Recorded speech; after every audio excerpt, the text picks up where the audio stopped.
नमस्कार दोस्तों, आप देख रहे हैं मार्डी क्रिएशन। आज के इस वीडियो में हम आपको बताएंगे आज की 25 बड़ी और महत्वपूर्ण खबरें। तो चलिए, बिना समय गंवाए शुरू करते हैं आज की पहली खबर।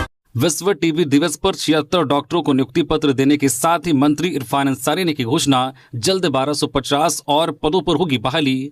रांची के नामकुम स्थित आईपीएच सभागार में विश्व टीबी दिवस के अवसर पर मंगलवार को नियुक्ति पत्र वितरण समारोह का आयोजन किया गया। कार्यक्रम में स्वास्थ्य मंत्री इरफान अंसारी ने 76 संविदा आधारित चिकित्सा पदाधिकारियों को नियुक्ति पत्र प्रदान किया। इस मौके पर इरफान अंसारी ने कहा कि डॉक्टरों का योगदान समाज में अमूल्य होता है और उनकी सेवाएं जीवन भर याद रखी जाती है। उन्होंने कहा है कि राज्य की स्वास्थ्य व्यवस्था को मजबूत करने के लिए सरकार लगातार काम कर रही है और आने वाले समय में और बड़े स्तर पर नियुक्तियां की जाएंगी।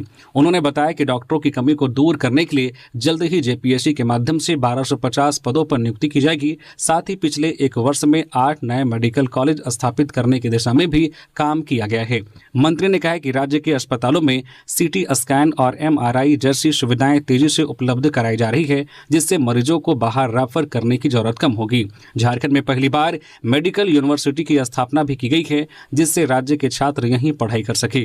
उन्होंने कहा कि ब्लड सप्लाई सिस्टम को मजबूत करने के लिए टोल फ्री नंबर के साथ नई व्यवस्था बनाई जा रही है। सिकल सेल एनीमिया और थैलेसीमिया की पहचान के लिए राज्य भर में जांच अभियान चलाया जाएगा। वर्ष 2030 तक टीबी मुक्त झारखंड बनाने के लक्ष्य पर भी काम किया जा रहा है। राज्य के लाखों ओबीसी छात्रों को जल्द मिलेगी छात्रवृत्ति की राशि, चमरा लिंडा। राज्य के लाखों ओबीसी छात्रों के बकाया छात्रवृत्ति का भुगतान जल्द प्रारंभ हो जाएगा। अनुसूचित जाति, जनजाति, पिछड़ा वर्ग कल्याण विभाग ने छात्रवृत्ति की राशि भुगतान के लिए लगभग 350 करोड़ की राशि रिलीज कर दी है। कल्याण मंत्री चमरा लिंडा ने बताया कि राशि को आदिवासी कल्याण आयुक्त कार्यालय भेज दिया गया है। इसके बाद आदिवासी कल्याण आयुक्त कार्यालय जिलावार छात्रों की संख्या के अनुरूप जिला कल्याण पदाधिकारी को राशि रिलीज करने की प्रक्रिया प्रारंभ कर दिया गया है। जल्द ही जिलों में राशि चली जाएगी और छात्रों को छात्रवृत्ति राशि का भुगतान प्रारंभ हो जाएगा। मालूम हो कि पिछले दिनों विधानसभा के बजट सत्र के दौरान कल्याण मंत्री चमरा लिंडा ने आश्वासन दिया था कि केंद्र से छात्रवृत्ति मद में पैसा नहीं मिलने के बाद राज्य सरकार इसका रास्ता निकाल रही है। उन्होंने बताया है कि तकनीकी पेंचों को सुलझाने के लिए उन्होंने वित्त विभाग को पत्र भी लिखा है। जानकारी के अनुसार इसके बाद ही राज्य सरकार ने छात्रवृत्ति की राशि भुगतान का रास्ता निकाला है। झारखंड में बना रहेगा राहत भरा मौसम, लगातार 2 दिन बारिश और तेज हवाओं का येलो अलर्ट। झारखंड के लोगों को अभी कुछ दिन और भीषण गर्मी का सामना नहीं करना पड़ेगा, क्योंकि मौसम विभाग ने इस सप्ताह के अंत में प्रदेश के कई हिस्सों में हल्की से मध्यम बारिश होने की संभावना जताई है। साथ ही आंधी तूफान का येलो अलर्ट भी जारी किया गया है। इस दौरान आईएमडी ने कहा है कि 27 मार्च को 18 जिलों में 30 से 40 किलोमीटर प्रति घंटे की रफ्तार से चलने वाली तेज हवाओं के साथ साथ हल्की बारिश होने की संभावना है। वहीं 28 मार्च को गढ़वा, पलामू, चतरा और लातेहार को छोड़कर राज्य के 20 जिलों में मौसम बदलेगा और बारिश की संभावना जताई गई है। इस बारे में जानकारी देते हुए रांची मौसम विज्ञान केंद्र के उप निदेशक अभिषेक आनंद ने बताया है कि अगले 48 घंटों तक पूरे राज्य में मौसम शुष्क रहेगा। इसके बाद अगले 2 दिनों में ज्यादातर जिलों में कहीं कहीं बारिश होने की संभावना है, जिसको लेकर मौसम विभाग ने अलर्ट भी जारी किया है और लोगों को सावधान और सतर्क रहने की सलाह दी गई है। हजारीबाग में रामनवमी का उत्साह चरम पर, निकला भव्य अंतिम मंगला जुलूस। रामनवमी के पावन अवसर पर हजारीबाग भगवा रंग में रंग गया है। राम भक्तों की भारी भीड़ सड़कों पर उमड़ पड़ी है। मंगलवार को अंतिम मंगला जुलूस बड़े उत्साह के साथ निकाला गया, जिसमें सदर विधायक प्रदीप प्रसाद के नेतृत्व में हजारों राम भक्त शामिल हुए। जुलूस शहर के विभिन्न चौक चौराहों से गुजरा।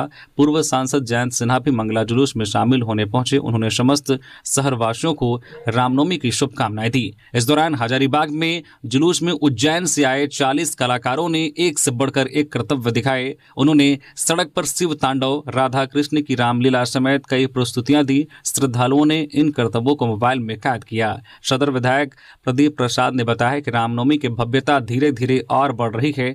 गांवों से लोग शहर पहुंच रहे हैं। आने वाले दिनों में यह उत्साह और भी बढ़ेगा। उन्होंने सभी राम भक्तों को रामनवमी की हार्दिक शुभकामनाएं दी हैं। इस जुलूस की सबसे बड़ी खासियत यह रही कि आम लोग एकजुट होकर इसमें शामिल हुए। सांसद और विधायक घंटों तक आम जनता के साथ सड़क पर खड़े रहे और जुलूस का आनंद लिया।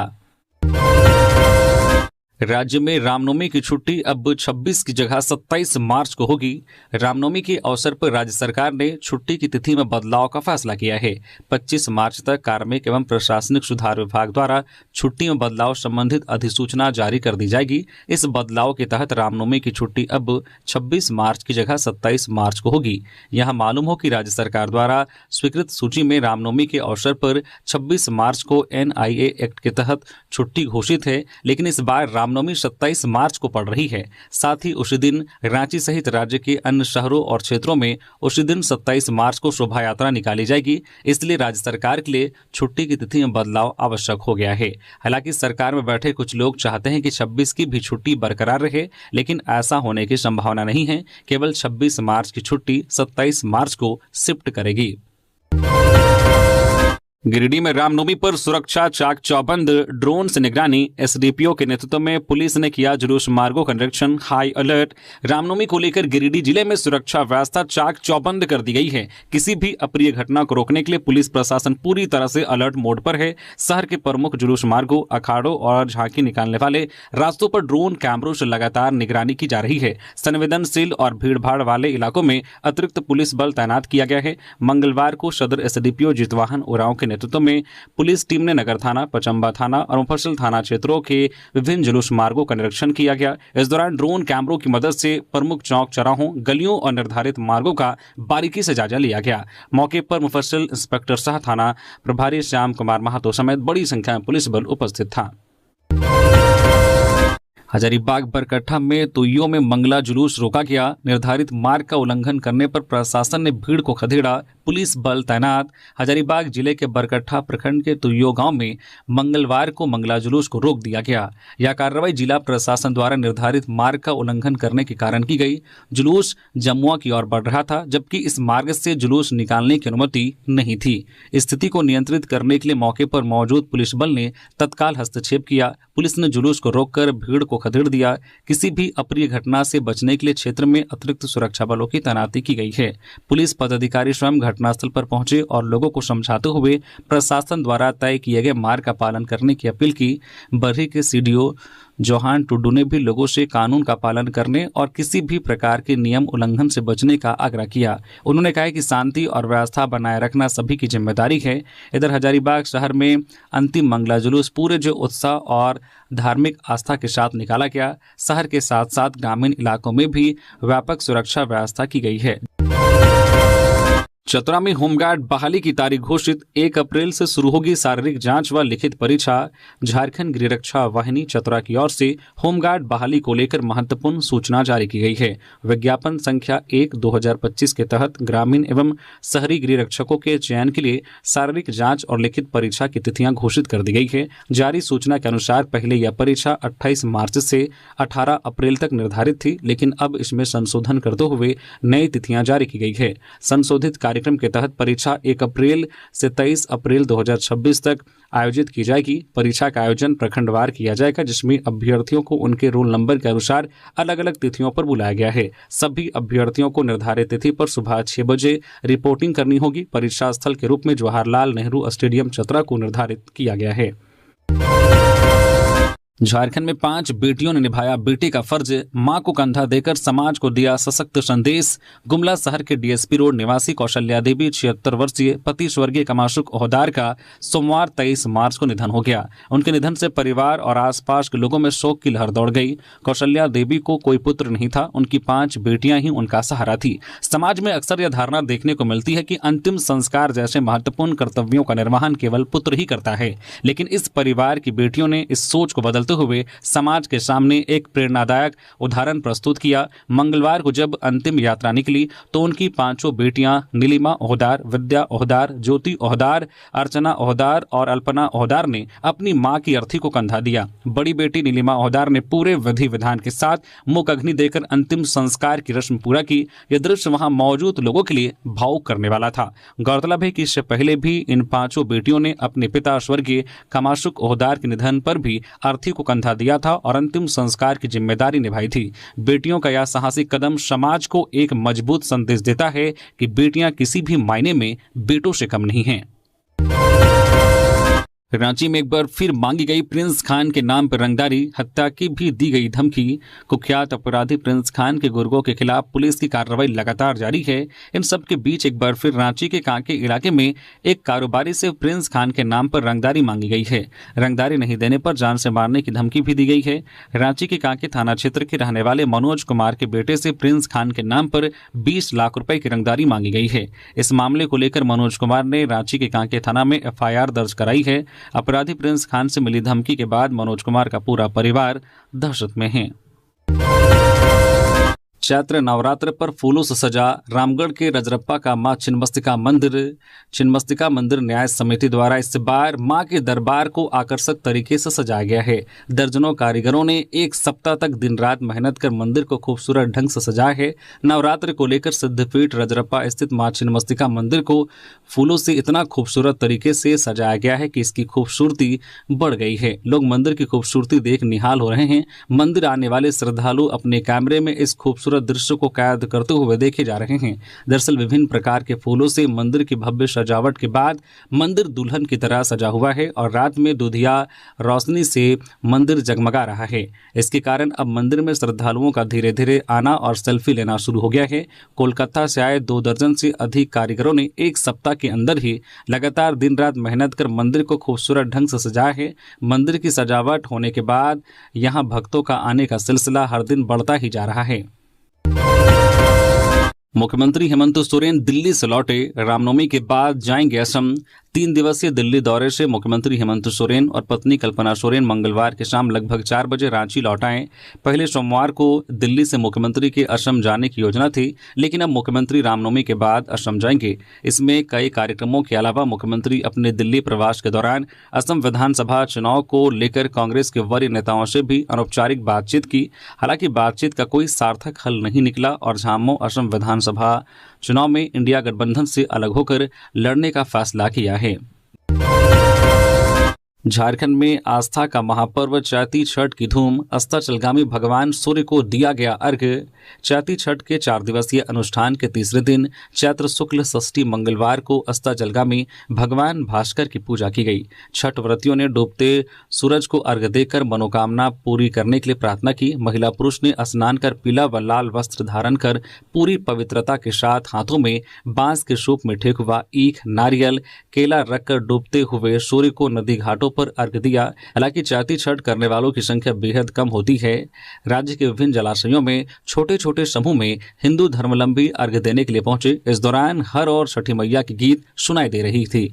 इससे पहले छठ घाटों की साफ सफाई की गई। रंग बिरंगे लाइटों से घाटों को आकर्षक ढंग से सजाया गया। बड़ी संख्या में लोग दोपहर बाद से ही घाट पर पहुंचने लगे थे। श्रद्धालुओं द्वारा पूरे भक्ति भाव से भगवान भास्कर को अर्घ्य दिया गया। अब आज बुधवार सुबह उदयमान सूर्य को अर्घ्य दिया जाएगा और इस तरह से 4 दिवसीय छठ समाप्त हो जाएगा।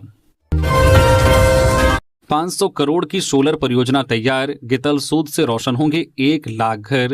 रांची के गेतलसूद डैम में बन रहा 100 megawatt floating solar power plant अब अंतिम चरण में पहुंच गया है। केंद्रीय रक्षा राज्य मंत्री संजय सेठ ने नई दिल्ली में केंद्रीय नवीन एवं नवीनीकरण ऊर्जा मंत्री प्रहलाद जोशी से मुलाकात कर परियोजना की प्रगति की जानकारी दी। संजय सेठ ने बताया कि करीब 500 करोड़ रुपए की लागत से तैयार हो रहा यह प्लांट लगभग बनकर तैयार है और जल्द ही इसका लोकार्पण किया जाएगा। इसके शुरू होने से रांची के करीब 1 लाख घरों को निर्बाध बिजली आपूर्ति मिल सकेगी। उन्होंने कहा कि 172 एकड़ क्षेत्र में फैली यह परियोजना रांची और आसपास के इलाकों की बिजली समस्या को दूर करने में अहम भूमिका निभाएगी। यह राज्य के ऊर्जा क्षेत्र में एक महत्वपूर्ण उपलब्धि होगी। रामगढ़ में भव्य मंगला जुलूस निकाला गया। सैकड़ों राम भक्त नगर भ्रमण कर फुटबॉल मैदान पहुंचे। जगह जगह की गई पुष्प वर्षा। रामगढ़ में भव्य मंगला जुलूस निकाला गया। इसमें सैकड़ों राम भक्त शामिल हुए और नगर भ्रमण किया। श्री श्री रामनवमी पूजा महासमिति द्वारा आयोजित यह शोभा यात्रा मंगलवार को दोपहर 2 बजे शहर के बाजार टांड़ स्थित सिद्धू कान्हू स्टेडियम से शुरू हुई। इसमें गाजे बाजे, जीवंत झांकियां और महावीर पताके शामिल थे। जुलूस में कानपुर की प्रसिद्ध झांकी और झारखंड की पारंपरिक संस्कृति झलक ढोल, ताशा, नगाड़ा व अन्य वाद्य यंत्रों के साथ प्रस्तुत की गई। यह जुलूस नगर भ्रमण करते हुए फुटबॉल मैदान पहुंचा। राम भक्तों ने धार्मिक आस्था और उत्सव के साथ इस भव्य जुलूस में भाग लिया। जगह जगह पुष्प वर्षा कर उनका स्वागत किया गया। इस दौरान प्रशासन द्वारा विशेष व्यवस्थाएं की गई थी। महासमिति ने बताया है कि आज 25 मार्च को शाम 7 बजे फुटबॉल मैदान में अस्त्र शस्त्र अखाड़ा प्रतियोगिता का आयोजन किया जाएगा। 28 मार्च को रांची आएंगे उपराष्ट्रपति सीपी राधाकृष्णन। भारत के उपराष्ट्रपति सीपी राधाकृष्णन 28 मार्च को रांची आएंगे। राष्ट्रपति विशेष विमान से लगभग 11 बजे रांची हवाई अड्डा पहुंचेंगे।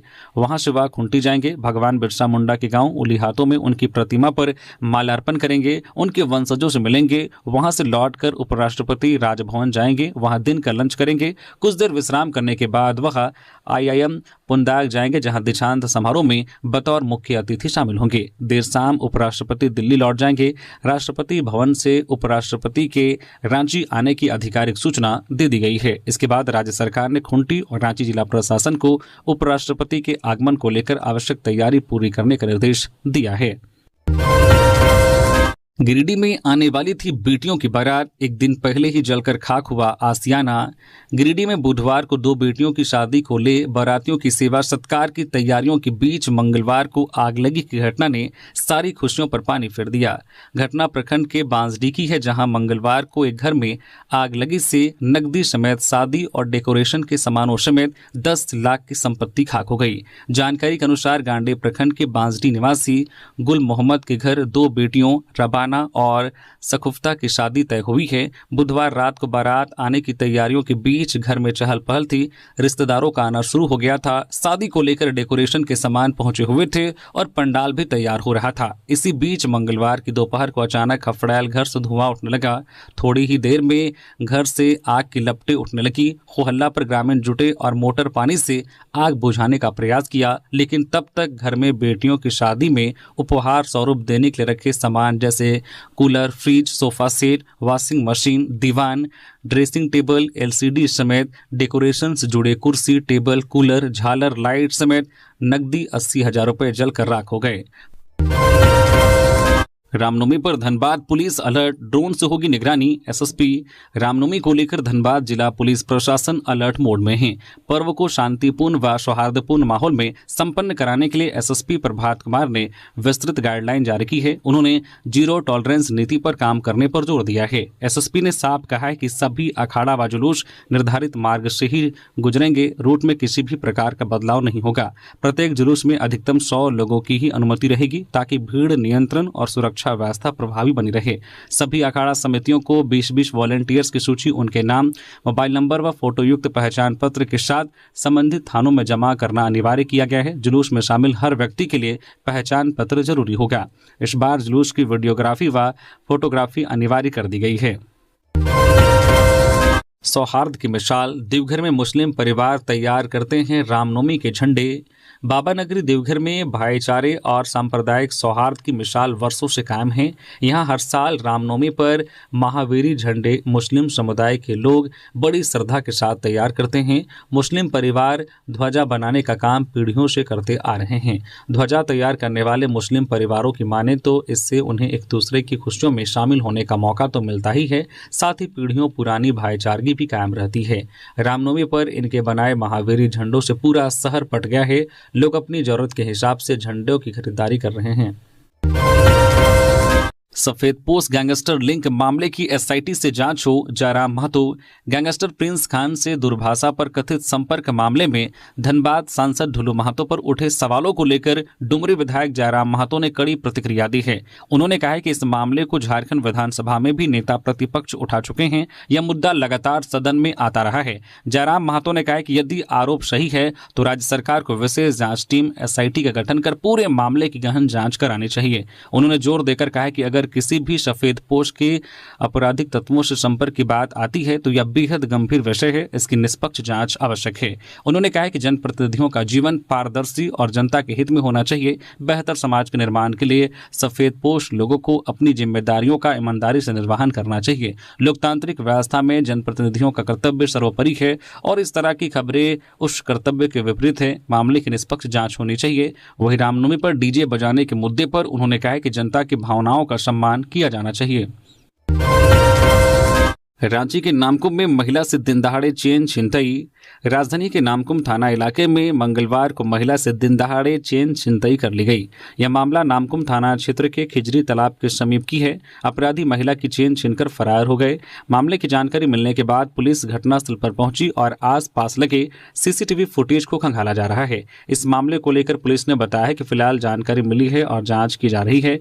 पुलिस जल्द ही अपराधियों तक पहुंचने की कोशिश कर रही है।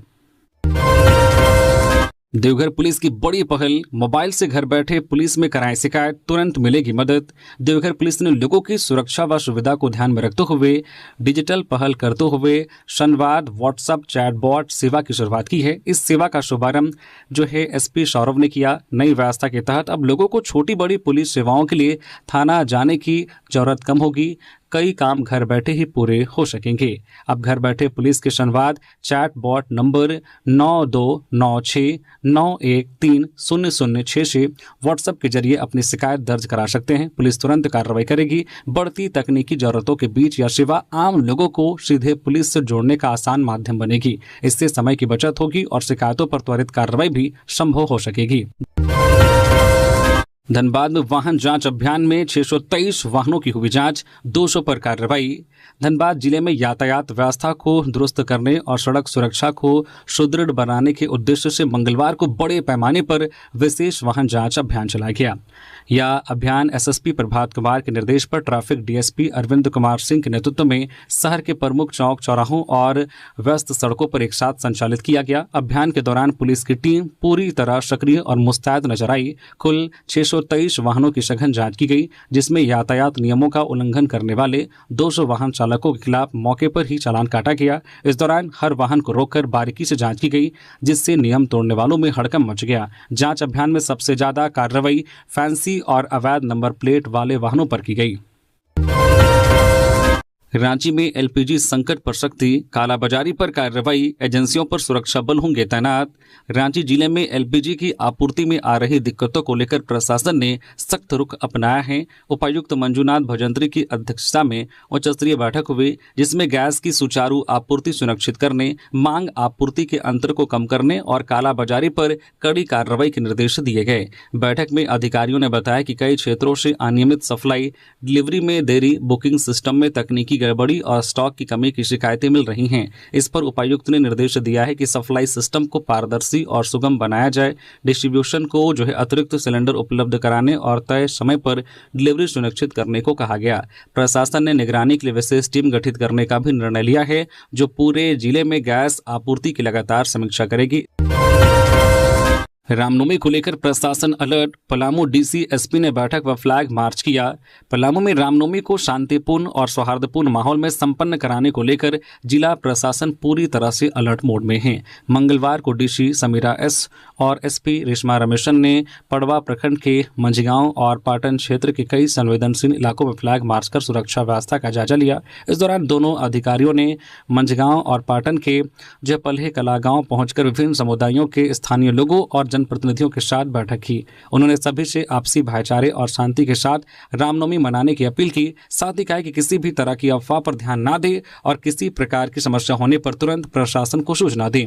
प्रशासन ने स्पष्ट किया है कि रामनवमी के दौरान शांति व्यवस्था बनाए रखने के लिए व्यापक सुरक्षा इंतजाम किए गए हैं और किसी भी तरह की गड़बड़ी फैलाने वालों के खिलाफ सख्त कार्रवाई की जाएगी।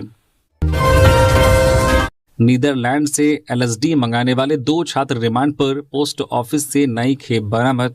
नशे के अवैध कारोबार के खिलाफ रांची पुलिस को बड़ी सफलता मिली है। पंडराफी क्षेत्र में डार्क वेब के जरिए नीदरलैंड से एलएसडी मंगाने वाले गिरोह का भांडाफोड़ करते हुए पुलिस ने 2 आरोपियों कुमार अभिषेक और अविनाश कुमार मिश्रा को रिमांड पर लिया है। पूछताछ के दौरान उनकी निशानदेही पर हेहल उप डाकघर से ड्रग्स की एक और खेप बरामद की गई। बताया जा रहा है कि अभिषेक बीटेक का छात्र है, जबकि अविनाश बीकॉम का छात्र है। दोनों तकनीकी जानकारी का इस्तेमाल कर अंतर्राष्ट्रीय स्तर पर ड्रग्स मंगाने का नेटवर्क चला रहे थे। जांच में खुलासा हुआ है कि आरोपी डार्क वेब के जरिए ड्रग्स ऑर्डर करते थे और भुगतान के लिए क्रिप्टो करेंसी का इस्तेमाल करते थे ताकि उनकी पहचान छिपी रहे। ड्रग्स की सप्लाई नीदरलैंड से पोस्ट के जरिए मंगाई जाती थी। फिलहाल पुलिस गिरोह के अन्य सदस्यों और स्थानीय नेटवर्क की जांच में जुटी है। साथ ही यह पता लगाया जा रहा है कि राज्य में इनके ग्राहक कौन कौन थे। लातेहार में लोडेड कट्टा के साथ युवक गिरफ्तार। लातेहार पुलिस को एंटी क्राइम चेकिंग अभियान के दौरान बड़ी सफलता हाथ लगी है। पुलिस ने लोडेड देसी कट्टा के साथ एक युवक को गिरफ्तार किया है। एसपी कुमार गौरव को मिली गुप्त सूचना के आधार पर बालूमाथ थाना पुलिस को यह सफलता मिली है। एसडीपीओ विनोद रवानी के नेतृत्व में गठित टीम ने बालूमाथ मेकलू अस्कीगंज रोड पर मुरपा के हहारो नदी के पुल के समीप सघन वाहन चेकिंग अभियान चलाया। बालूमाथ थाना प्रभारी अमरेंद्र कुमार ने बताया है कि इस दौरान बिना नंबर प्लेट की एक बाइक पर सवार युवक आते दिखाई पड़ा। पुलिस को देखते हुए वह भागने लगा।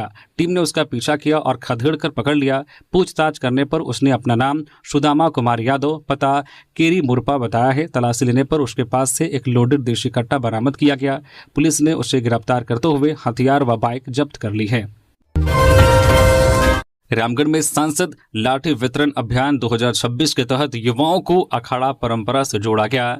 हजारीबाग सांसद मनीष जायसवाल के सौजन्य से हजारीबाग लोकसभा क्षेत्र में पावन पर्व रामनवमी की गौरवशाली परंपरा, अखाड़ा संस्कृति और दंड कला यानी कि लाठी कला के संरक्षण एवं संवर्धन के उद्देश्य से सांसद दंड वितरण अभियान 2026 का आयोजन किया जा रहा है। यह अभियान न केवल सांस्कृतिक विरासत को सहेजने में सहायक है, बल्कि युवाओं को अनुशासन, संगठन और पारंपरिक युद्ध कला से जोड़कर उन्हें सकारात्मक दिशा प्रदान कर रहा है। इसी क्रम में रामगढ़ के चित्रपुर प्रखंड अंतर्गत सुक्रीगढ़ा दुर्गा मंदिर परिसर में सांसद लाठी वितरण कार्यक्रम का भव्य आयोजन किया गया। पश्चिम बंगाल में इस बार बनेगी भाजपा की सरकार, बाबूलाल मरांडी। झारखंड के पूर्व मुख्यमंत्री शाह विधानसभा में नेता प्रतिपक्ष बाबूलाल मरांडी पाकुड़ पहुंचे। उन्होंने पश्चिम बंगाल को लेकर बड़ा बयान दिया है। कहा कि पश्चिम बंगाल में विधानसभा चुनाव में इस बार भाजपा की शानदार जीत होगी और पार्टी पूर्ण बहुमत के साथ सरकार बनाएगी। उन्होंने कहा कि राज्य में ममता बनर्जी की सरकार के खिलाफ जनता में भारी नाराजगी है। इसका सीधा फायदा भाजपा को मिलेगा। इस चुनाव में बंगाल में कमल खिलना तय है। उन्होंने यह भी कहा है कि मतदाता सूची के पुनरीक्षण SIR को लेकर विपक्ष बेवजह भ्रम फैला रहा है। यह प्रक्रिया पूरी तरह पारदर्शी है और इसका उद्देश्य केवल वास्तविक मतदाताओं को सूची में बनाए रखना है। उन्होंने कार्यकर्ताओं से अपील की है कि जमीनी स्तर पर सक्रिय होकर संगठन को मजबूत करें और चुनाव की तैयारियों में जुट जाएं। गिरिडीह में कोयला लदा ट्रक पलटा, चालक सुरक्षित। जर्जर बाईपास सड़क पर गड्ढों से बिगड़ा संतुलन, मरम्मत की मांग, ट्रक हुआ क्षतिग्रस्त। गिरिडीह के पचम्बा थाना क्षेत्र स्थित बुढ़वा तालाब रेलवे बाईपास सड़क पर कोयला लदा एक ट्रक पलट गया। इस दुर्घटना में ट्रक चालक सुरक्षित बच गया और कोई जानहानि नहीं हुई। जानकारी के अनुसार यह ट्रक धनबाद से कोयला लोड कर बिहार के बेगूसराय जा रहा था। पचम्बा बाईपास से गुजरते समय सड़क पर बने गहरे गड्ढों के कारण वाहन अचानक असंतुलित हो गया और एक और झुकते हुए पलट गया। हादसे में ट्रक को काफी नुकसान पहुंचा है। ट्रक चालक राहुल कुमार ने बताया कि जर्जर सड़क और गहरे गड्ढों की वजह से वाहन का संतुलन बिगड़ गया, जिससे यह दुर्घटना हुई। उन्होंने बताया कि उन्हें हल्की चोट आई है। घटना की सूचना मिलने पर पुलिस मौके पर पहुंची और आवश्यक पूछताछ की। झारखंड के 4 जिलों में मलेरिया उन्मूलन अभियान शुरू। झारखंड के सबसे ज्यादा मलेरिया प्रभावित जिलों खूंटी, पश्चिमी सिंहभूम, पाकुड़ और गोड्डा में मलेरिया उन्मूलन अभियान की शुरुआत की गई है। यह कार्यक्रम NVBDCP और CINI के संयुक्त तत्वाधान में चलाया जा रहा है। इस अभियान के तहत 21 प्रखंडों के 115 दुर्गम गाँव में मलेरिया नियंत्रण के लिए जागरूकता अभियान, घर घर संपर्क, शीघ्र जाँच और उपचार की व्यवस्था की जाएगी। इसके लिए सामुदायिक स्वास्थ्य स्वयं सेवकों की तैनाती की गई है, जो लोगों तक सीधे पहुंचकर सेवाएं देंगे। रांची में ICFAI विश्वविद्यालय का 6ठा दीक्षांत समारोह, राज्यपाल संतोष कुमार गंगवार हुए शामिल। 292 छात्रों को मिली डिग्रियां।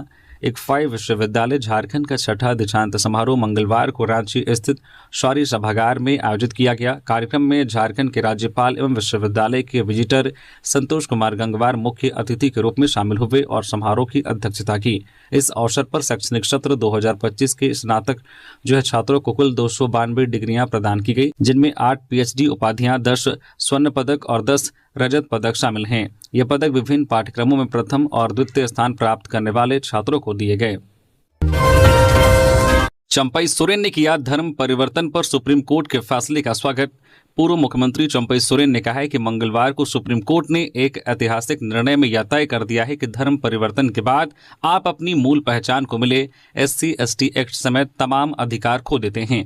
धर्मांतरण से अनुसूचित जाति को बचाने हेतु सुप्रीम कोर्ट के इस निर्णय का स्वागत है। भारतीय संविधान के अनुच्छेद 341 में यह स्पष्ट किया गया है कि केवल हिंदू, सिख या बौद्ध धर्म के दलितों को ही अनुसूचित जाति का दर्जा मिलता है और ईसाई या मुस्लिम बनते ही वे संविधान संविधान प्रदत्त सारे अधिकार खो देते हैं। सुप्रीम कोर्ट एवं कई हाई कोर्टों ने भी यह बार बार लगातार कहा है कि धर्म परिवर्तन के बाद अधिकारों को जबरन छीनने की कोशिश वास्तव में संविधान को धोखा देना है। लेकिन यहाँ धर्मांतरण करवाने वाले इन सब को छिपाकर, कभी मजबूरी का फायदा उठाकर, कभी लालच देकर, कभी अन्य कारणों से दिग्भ्रमित कर लोगों को मतांतरित करवाते हैं। जमशेदपुर के टाटा अस्पताल में गार्ड मरीज के परिजनों में मारपीट, हेलमेट को लेकर दो पक्षों में हुआ हंगामा, लोगों ने गेट किया जाम। जमशेदपुर के टाटा मुख्य अस्पताल टीएमएच के मुख्य गेट पर मंगलवार को एक सिक्योरिटी गार्ड और मरीज के परिजन के बीच विवाद मारपीट में बदल गया। इस घटना के बाद अस्पताल परिसर में अफरा तफरी मच गई। बिष्टुपुर थाना प्रभारी आलोक दुबे ने बताया कि एक युवक अपने भर्ती पिता को डिस्चार्ज कराने अस्पताल आया था। मुख्य गेट पर हेलमेट पहनने को लेकर उसकी सिक्योरिटी गार्ड से कहासुनी हो गई। यह विवाद जल्द ही मारपीट में बदल गया। आरोप है कि इसके बाद वहां मौजूद अन्य गार्डों ने मिलकर युवक की पिटाई कर दी।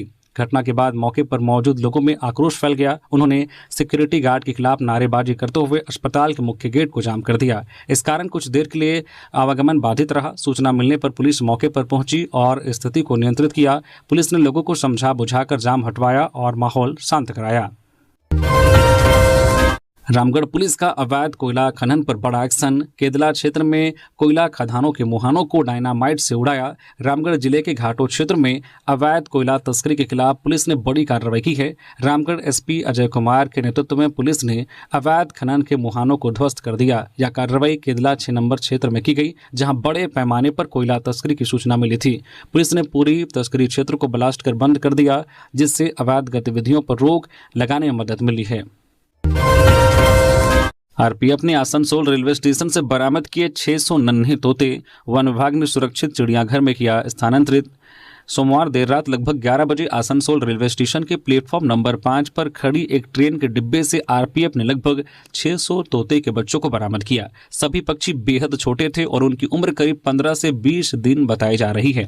घटना की सूचना मिलने पर आरपीएफ ने भारतीय रेल सुरक्षा बल के माध्यम से वन विभाग को तुरंत जानकारी दी। सूचना मिलते ही रूपनारायणपुर स्थित रेंज कार्यालय के फॉरेस्ट रेंजर विश्वजीत सिकदार ने विशेष पहल करते हुए सभी पक्षियों को सुरक्षित रूप से रूपनारायणपुर लाया।